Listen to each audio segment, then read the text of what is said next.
Friends, welcome to thecommerce.com. Today I will discuss in this video business environment part 5। And इससे previous video के अंदर part 4 के अंदर मैंने आपको मॉनेटरी पॉलिसी की टेक्निक्स के बारे में बताया था, जिसके अंदर हमने डिस्कस किया था क्वांटिटेटिव क्रेडिट कंट्रोल को। इस वीडियो में मैं आपके साथ डिस्कस करूँगा क्वालिटेटिव क्रेडिट कंट्रोल को।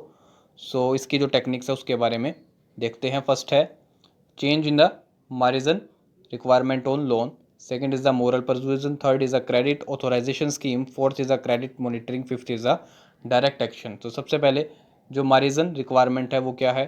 Change in the margin requirement are design to influence the flow of credit against specific commodities. यानी कि जो मार्जिन रिक्वायरमेंट्स के अंदर चेंज किया जाता है वो चेंज किया जाता है ताकि जो फ्लो है क्रेडिट का उसको कंट्रोल में किया जा सके, उसको एक्सपेंशन और कॉन्ट्रैक्शन उसके अकॉर्डिंग जो है मार्केट के अंदर सिचुएशन उसके अकॉर्डिंग किया जा सके।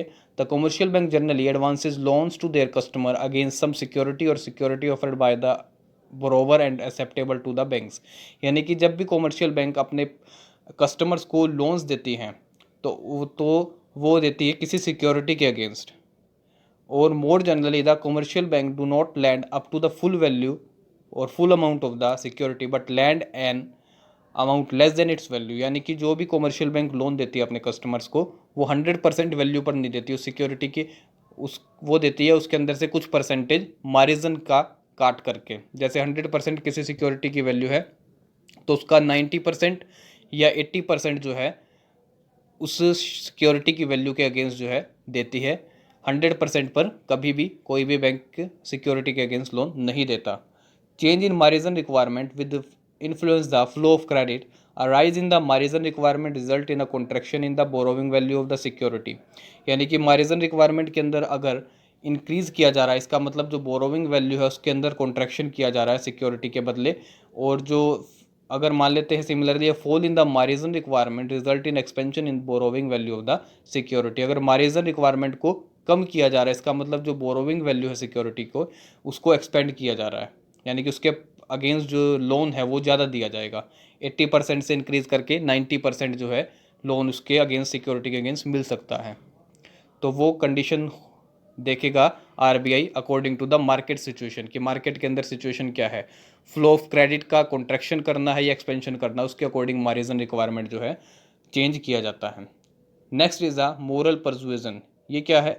RBI can exercise moral influence upon the member bank with the view to pursue its monetary policy। Monetary policy के थ्रू जो है आरबीआई कुछ मोरल इन्फ्लुएंसेस अपने मेंबर्स बैंक के ऊपर डालता है। RBI convince moral bank to curb loan to the unproductive sector. यानी कि जो आरबीआई डायरेक्शन देता है कि जो अनप्रोडक्टिव सेक्टर है उन्हें लोन नहीं देना, सैंक्शन नहीं करना उनके लिए loan. From time to time RBI hold meeting with the bank seeking their cooperation in effectively controlling the monetary system of the country. यानी कि मॉनेटरी पॉलिसी जो भी आरबीआई प्रोवाइड करता है कमर्शियल बैंक्स को वो टाइम टू टाइम उसको monitor करना ये भी आरबीआई का काम है।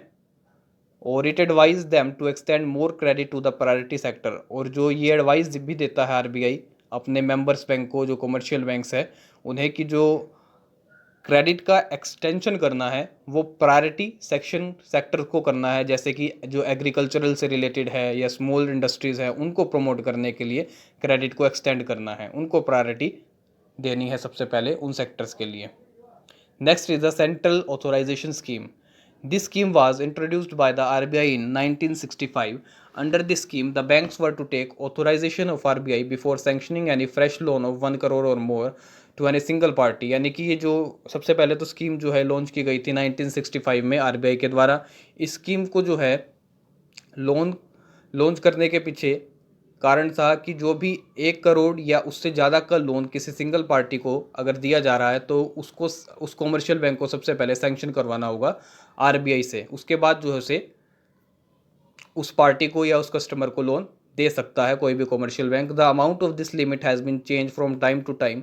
ये जो अमाउंट है इस लिमिट का 1 करोड़ या इससे ज़्यादा, ये टाइम टू टाइम चेंज होता रहता है। और जो स्कीम थी वह अबोलिश की गई थी आरबीआई के द्वारा इन 1988 में। Fourth is the credit monitoring.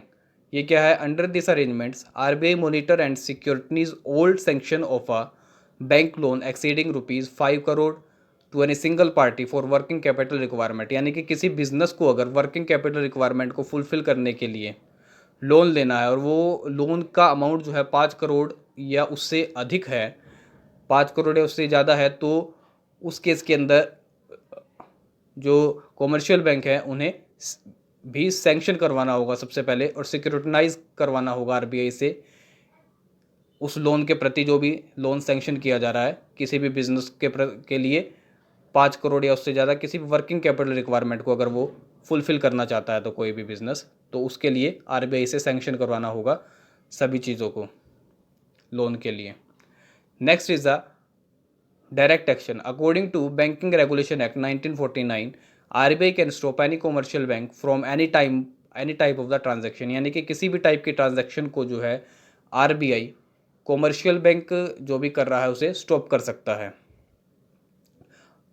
In the case of defiance order of RBI it can resort to direct action against the member bank, यानी कि अगर मान लेते हैं कोई भी बैंक आरबीआई के ऑर्डर को नहीं मानता तो उस केस के अंदर डायरेक्ट एक्शन जो है उस मेंबर बैंक के लिए लिया जा सकता है आरबीआई के द्वारा। It can stop giving loan and even the recommend the closure of the member bank to the central government under pressing circumstances, यानी कि जो है लोन भी आरबीआई सैंक्शन करने से मना कर देता है उस कॉमर्शियल बैंक के लिए, और उसके लिए जो है सेंट्रल बैंक को भी उस बैंक का जो क्लोज़र है उसको उसके लिए रिकमेंडेशन कर सकता है।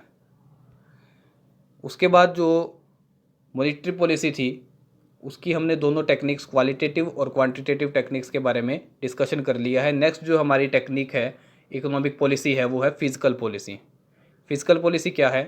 Physical policy is the use of the government revenue collection and expenditure to influence the country economy, यानी कि गवर्नमेंट का जो भी रेवेन्यू है और जो भी एक्सपेंडिचर है वो फिजिकल पॉलिसी के थ्रू जो है देखा जाता है। The use of government revenue and expenditure to influence macro economic variable, जो भी मतलब कि रेवेन्यू एक्सपेंडिचर है वो इन्फ्लुएंस करते हैं किसी भी इकोनॉमी के मैक्रो इकोनॉमिक वेरिएबल्स को।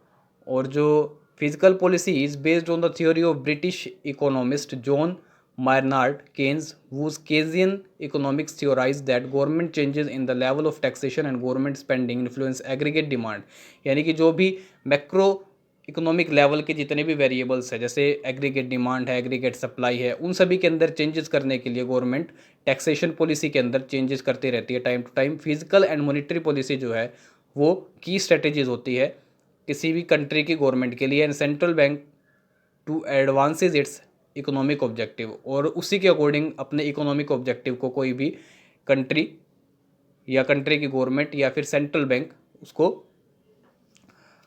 सेट कर सकता है ऑब्जेक्टिव्स को, इकोनॉमिक ऑब्जेक्टिव्स को। The combination of this policies enables these authorities to target the inflation which is considered healthy at the level in the range of 2 to 3%, यानी कि जो normal inflation है उसको उसके लेवल को मेंटेन करने के लिए इस टाइप की पॉलिसीज़ को, जो मॉनेटरी पॉलिसी और फिजिकल पॉलिसी है, उन्हें यूज़ किया जाता है ताकि जो इन्फ्लेशन है उसे कम से कम पर एनम जो है 2 से 3% तक अचीव किया जा सके, और इंक्रीज़ एम्प्लॉयमेंट, और एम्प्लॉयमेंट की कंडीशंस को भी जनरेट किया जा सके इकोनॉमी के अंदर, कंट्री के अंदर। Additionally it is design to try to keep GDP growth at 2 to 3%, यानी कि जो जीडीपी की ग्रोथ है वो भी इससे जो है इन पॉलिसीज़ को यूज़ करके 2 से 3% इंक्रीज़ किया जा सके, और unemployment rate near the natural unemployment rate of 4 to 5%, और जो अनएम्प्लॉयमेंट रेट है उसको भी कम किया जा सके 4 से 5% तक, ताकि जो है एम्प्लॉयमेंट लोगों को ज़्यादा से ज़्यादा मिल सके और इकोनॉमी की ग्रोथ हो सके। सो ये सभी जो था फिजिकल पॉलिसी का पार्ट था। नेक्स्ट वीडियो में मैं आपके साथ डिस्कस करूंगा जो इसके टूल्स है फिजिकल पॉलिसी के।